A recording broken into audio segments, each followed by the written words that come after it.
ఈ బడ్జెట్ మొత్తం please please please ఈ budget hello hello hello hello time ఇచ్చిన తర్వాత ఆగండి సార్. ఈ బడ్జెట్ మొత్తం 2,94,427 కోట్లు. ఈ బడ్జెట్ రాష్ట్ర దేశ ప్రజల పన్నుల సొమ్ముతో వచ్చిన ఆదాయం అని చెప్పదలిచింది. ఈ సంపద సృష్టికర్తలు ప్రభుత్వాలు కాదు, ప్రజలు, శ్రామికులు, మేధో శ్రమజీవులని చెప్పదలిచింది. ఇంత పెద్ద బడ్జెట్ ప్రవేశపెడుతున్నామనంటే ప్రభుత్వాలు ప్రజల నుండి ఇంత పెద్ద మొత్తంలో పన్నులు వసూలు చేస్తున్నట్లు అర్థం చేసుకోవాలి. ఈ బడ్జెట్లో తమ కులానికి ఏమిటి, తమ రంగానికి ఏమిటి, తమ వృత్తికి ఏమిటి, వర్గానికి ఏమిటి, మైనారిటీలకు ఏమిటి, ప్రాంతానికి ఏమిటి, వనగూడేది ఏమిటి అని చెప్పి ఎవరికి వారు ఈ బడ్జెట్ని పరిశీలిస్తారు అధ్యక్ష. రాను రాను ఎన్నికల హామీలు, అధికారం కోసం నగదు బదిలీల బడ్జెట్గా, నగదు పథకాల బడ్జెట్గా మారిపోతున్నటువంటి వాస్తవాన్ని కూడా ప్రభుత్వాలు గుర్తించాలని చెప్పంటున్నా. వ్యవస్థలు బలోపేతం చేయడం ద్వారా కాకుండా అందరి అభివృద్ధి స్థానంలో వ్యక్తిగతంగా మా ప్రభుత్వం మీ ఖాతాలో మీ కుటుంబానికి ఇంత వేశాం అని చెప్పుకుంటున్నాయి అధ్యక్ష.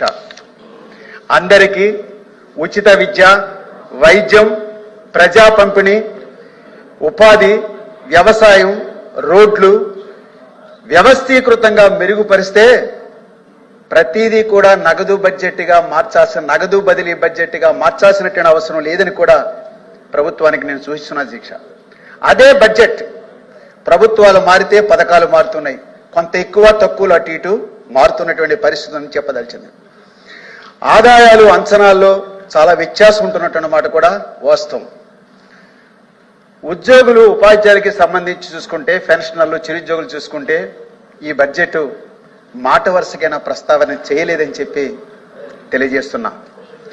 ఉద్యోగులు, ఉపాధ్యాయులు 4 లక్షల మంది ఉన్నారు, పెన్షనర్లు ఒక 4 లక్షల మంది ఉన్నారు, కాంట్రాక్ట్ ఉద్యోగులు 1 లక్ష మంది ఉన్నారు, అవుట్ సోర్సింగ్ ఉద్యోగులు 2 లక్షల మంది ఉన్నారు, స్కీముల్లో పనిచేసేవాడు 4 లక్షల మంది ఉన్నారు.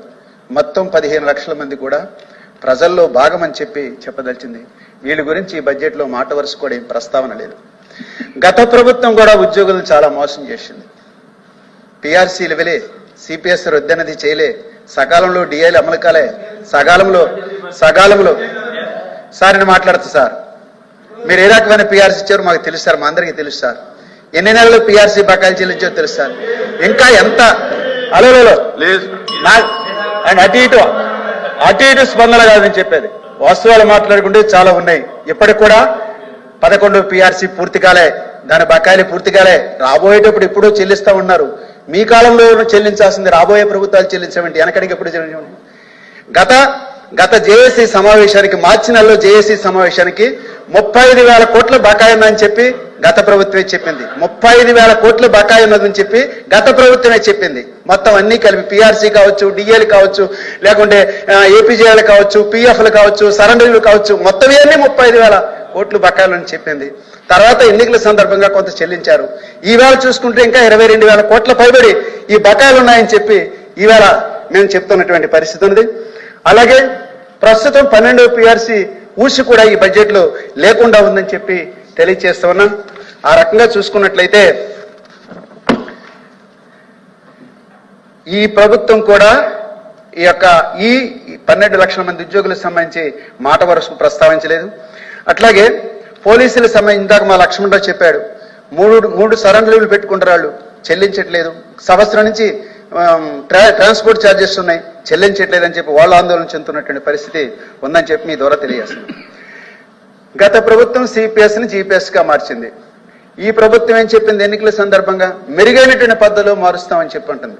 అంటే ఓపీఎస్లోకి వస్తారా, సిపిఎస్ జీపీఎస్ కాకుండా ఇంకోటి వస్తారా, అలా మీరు ఏం చేయదలిచింది మొత్తం ఈ ఉద్యోగులందరికీ అనేది కూడా ఈ బడ్జెట్లో మాట వరుస కూడా ప్రస్తావన లేదని చెప్పదలిచింది. అట్లాగే కాంట్రాక్ట్ ఉద్యోగులు, అవుట్ సోర్సింగ్ ఉద్యోగులు, scheme workers, daily wage, part time, guest టీచర్లు, రకరకాల పద్ధతిలో వీళ్ళందరూ కూడా పనిచేస్తున్నటువంటి పరిస్థితి ఉంది. వీళ్ళకి కనీస వేతనాలు కూడా అమలు చేయటం లేదు. పైగా డిఏలు కూడా ఇవ్వడం లేదు. ఇప్పుడు 5 సంవత్సరాలకు ఒకసారి ఉద్యోగులకి లేకుంటే చాలా మందికి జీతాల్లో మార్పు లేనప్పుడు ఏ డిఏలో లేనటువంటి వాళ్ళకి ప్రతి 2 సంవత్సరాలకి జీతాలు పెంచాల్సిన అవసరం ఉందని చెప్పి కార్మిక సంఘాలు కోరుతున్నటువంటి పరిస్థితి ఉంది. ఆ రకంగా ఈ మొత్తం అందరికీ కూడా సంక్షేమాన్ని ఈ బడ్జెట్ లో ప్రస్తావన లేదని చెప్తున్నా. 5 సంవత్సరాలు 7 సంవత్సరాలు 10 సంవత్సరాలు కూడా జీతాల్లో మార్పు లేనటువంటి పరిస్థితి ఉందని చెప్తున్నా. కానీ మీ ప్రభుత్వాలు ఏమో రోజు రోజుకి ధరలు పెంచుతూ ఉన్నాయి. ధరలు పెంచి వేతనాలు పెరగకపోతే వాళ్ళ జీతాలు తగ్గినట్లుగా చూడాలి. పెరగడం కాదు, యథాతథంగా ఉంటుంది కాదు, తగ్గినట్లుగా చూడాల్సినటువంటి అవసరం ఉందని చెప్పి కూడా మనం అర్థం చేసుకోవాలని చెప్పి నేను చెప్తా ఉన్నాను. అట్లాగే లక్షలాది మంది అసంఘటిత కార్మిక సంక్షేమ బోర్డులు లేవు, సంక్షేమ బోర్డుకి నిధులు లేకుండా ఉన్నాయి, ఉన్న సంక్షేమ పథకాలు అమలు కాకుండా ఉన్నటువంటి పరిస్థితి ఉందని చెప్పి మీ ద్వారా తెలియజేస్తున్నాను. చిరుద్యోగులకి, మిడ్ డే మీల్ కార్మికులకి ఇప్పుడు కూడా 4 నెలల 5 నెలల జీతాలు బకాయిలు ఉంటున్నటువంటి పరిస్థితి కూడా ఉందని చెప్తున్నా. బిల్డింగ్ కార్మికుల సంక్షేమం సంబంధించి గత ప్రభుత్వం 1400 కోట్ల రూపాయలని వేరే ఖాతాలకు మళ్లించింది. ఇప్పుడైనా మీరైనా ఆ 1400 కోట్లు మళ్ళీ తిరిగి జమ చేస్తారా? వాళ్ళకి ఒక్క సంక్షేమ పథకం, భవన నిర్మాణ కార్మికులు ఒక్క సంక్షేమ పథకమైనా గత 5 ఏళ్ళకి అమలకపోతే ఇప్పుడైనా అమలు చేస్తారనేదని కూడా ఈ ఇందులో లేదని చెప్పి చెప్పదలిచింది. అట్లాగే కాంట్రాక్ట్ ఉద్యోగుల రెగ్యులరేషన్ గత ప్రభుత్వంలో కొంత మేరకు చేశారు. మిగిలిన మెడికల్ హెల్త్ లో జరిగింది. మిగిలినటువంటి అనేక డిపార్ట్మెంట్స్ లో ఉన్నాయి. ప్రభుత్వం ఎవరైనా ఒక హామీ ఇచ్చిన తర్వాత అది ఉద్యోగులకి మేలు జరుగుతుందని చెప్పి అనుకున్నప్పుడు ఆ మిగిలినటువంటి ఉద్యోగులందరినీ కూడా రెగ్యులర్ చేసేటువంటి విధానం కూడా ఈ బడ్జెట్ లో లేదు. దాని మీద కూడా స్పష్టం చేయాలని చెప్పి అంటున్నా. జనాభా ప్రాతిపదికను చూసుకున్నట్లయితే ఆదివాసులకి 6.59 నిధులు ఇవ్వాల్సిన అవసరం ఉంది. కేటాయించింది 2.57% మాత్రమే. అలాగే 17% మంది దళితులకి 6.8% మాత్రమే బడ్జెట్ లో కేటాయించారు. గతం కంటే కూడా 1507 కోట్లు తగ్గినటువంటి పరిస్థితి ఇక్కడ ఉంది. విద్యారంగానికి సంబంధించి చూసుకున్నట్లయితే 9.8% నిధులు కేటాయించారు. డిఎస్సి చెప్తున్నారు, డిఎస్సి మెగా డిఎస్సి అంటున్నారు. ఓకే, విభజన ఆంధ్రప్రదేశ్ ఇది పెద్ద డిఎస్సి ఉంటుంది. కానీ ఈ సంవత్సరానికి ఆ డిఎస్సి లేదు.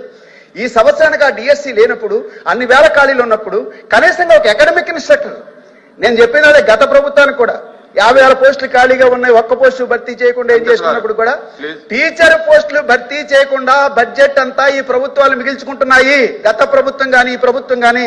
అలాంటప్పుడు ఖాళీగా ఉన్నటువంటి స్థానంలో అకాడమిక్ ఇన్స్ట్రక్టర్లైనా భర్తీ చేసి ఆ రకంగా ఆ లోటును భర్తీ చేయాలని చెప్పి చెప్పదలిచింది. అట్లాగే మధ్యాహ్న భోజన పథకానికి సంబంధించి మెనూలు మారుస్తున్నారు, కానీ మనీ పెంచడం లేదు. కానీ మెనూలు మార్చి మనీ మార్చకపోతే వాళ్ళకి ఏ రకమైనటువంటి నాణ్యమైనటువంటి పౌష్టికాహారం అందుతుందో ప్రభుత్వాలు ఆలోచించాల్సిన అవసరం ఉంది. దానికి నిధులు కేటాయింపులు పెంచాలని చెప్పి కూడా నేను గుర్తు చేస్తున్నా. చేనేత ప్రస్తావన లేదు, కల్లుగీత కార్మికుల ప్రస్తావన ఈ బడ్జెట్ లో లేదని చెప్తాను.